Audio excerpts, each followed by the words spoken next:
Now that we have our list, I'm going to go over a little bit about how to edit a list and also how to share it.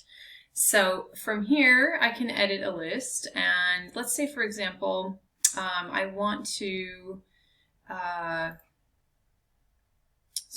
want to remove this Midvale Clinic from the community clinics section and just highlight it in the dental care section. So right from here, I can just uncheck this box, go back up to the top and hit refresh, and you can see that now it has edited the information to just show 4th Street and Malia as the clinics, Midvale for dental assistance, and then the 4th Street again for prescription assistance.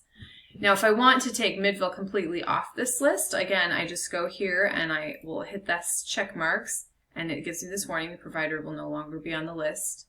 And again, if I hit refresh, you can see now it's just 4th Street and Malia on the list. So very easy to edit a list.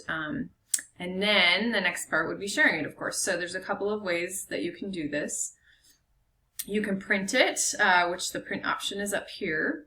And again, if you want to add a specific note that would have any kind of protected health information in it, you can use this note box to add that note at this time, and it will show up on a printed version. If you want to share the list electronically, right here you can see right now the sharing is set to private, but if I toggle this part down, I can make it shareable. And what that will allow me to do is get a URL. So if I get the URL, I could copy and paste this into an email, for example, send it in a MyChart message, something like that. And this URL is unique so that they can look at the list. It also allows me to share my list with another care coordinator, for example. Let's say you've created a list that you think would be really valuable for somebody else you work with to have. They can use the URL and make it one of their own. So if I navigate back to my list, you can see here that I have had some that have been shared with me.